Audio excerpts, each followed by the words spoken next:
Well, I'm going to begin, Ron, by asking, I mean, you must be so excited when you sit down to read the new Dan Brown novel because you think, right, this is going to be the story to my next movie. Well, Dan entertains audiences and his readers in a very unique way, which is that different people can get different things out of the novel. In fact, one of the reasons he feels he sells so much is because the book exists in different parts of the bookstore. It's in the thriller section, it's in the history section, it's in the art section, it's in the travel section. And I get excited about trying to share all those qualities with audiences. And it makes for a very unique kind of popular entertainment. And so I do get excited about making them because they're great life experiences. You must have been particularly thrilled when you read the book and realised it was set in Florence as well. You thought, oh, thanks, Dan. That's a good one. And look, Istanbul's fascinating. Enjoyed that. Venice is terrific. It was intense because guess why? Because there were a lot of people there. And pigeons.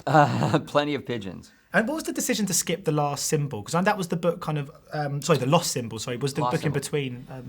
Look, we're not under contract to do them. It's not a conveyor belt. It's a process of making movies. And we kept trying to develop Lost Symbol into a movie story, a movie script. Great novel, we all agreed, fascinating elements in it, but we never could turn that corner and come up with a screenplay that we believed was going to be a really cool movie-going experience, and that's vital. With Inferno, it was instantaneous. Maybe because the crisis is so contemporary. It doesn't live in the past. The mystery isn't about something theological or something. It's really of the moment. And I also like the way Robert Langdon is really sucked into this mystery. It's different. He's a part of it. We don't fully understand, he doesn't even understand quite what his role is in it. That I thought created more tension. I mean, for me, the sort of standout aspect of this is, like you said, I mean, he's our entry point and he's the most reliable entry point. And we almost sit back in awe as he pieces the puzzle together. But with amnesia, he's got this kind of, he's fallible all of a sudden, he's vulnerable. Right. I mean, what do you think that adds to the audience's kind of investment in this film? I think this whole story moves at a faster pace and feels a little more emotionally involving. So you're not just watching it and watching the clues, it's not just interesting. I think people seem to lean in a little bit more with this one, and I think a lot of it has to do with the fact that they already care about Tom Hanks as Robert Langdon, and here he is. He's really threatened. He's as I said, he's part of the mystery, and for that reason, many of the relationships in the story surprise us. Many of the relationships impact the plot, and when things get a little more emotional and a little more personal, I think it makes movies more exciting. And you've obviously now collaborated with Tom Hanks on numerous occasions. I mean, he is pretty much the greatest human being in the world. So it must be such a joy just to go into work every morning and also just take away that sort of pressure in the sense that you know he's going to do what he needs to do. Man, there's nobody better to be in the creative trenches with than Tom Hanks. He's a great writer. He's a much lauded, awarded producer.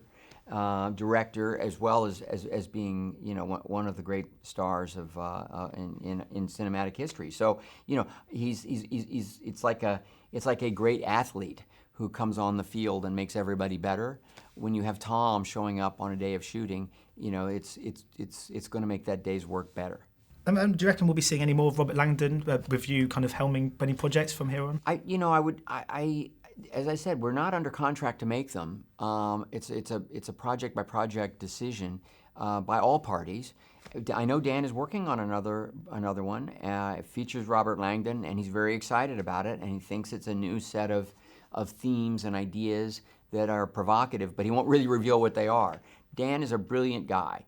He's sort of invented a new genre in a way. You can't really compare these books or movies directly to other films. They entertain in their own way, and they entertain a hell of a lot of people. And so I'll be, first wanting to read the next novel because I enjoy his books. And just finally, The Girl Before is next up for you, I believe. I'm just wondering if any cast is attached to that one yet and when you expect it to get started. Well, that's a project that's in development along with a few other things. I'm developing a Neil Gaiman book, Graveyard book, a Neil Stephenson novel, science fiction called Seven Eves. These are great stories. and I'm, it's kind of which one comes together first and best. Well, thank you so much for your time today. It's been a real pleasure. Thanks. Thank you. Ladies and gentlemen, you're watching Hey You Guys! Hey, you guys, huh? Hey, you guys. Is that from the Goonies? It is indeed, yes. Nice.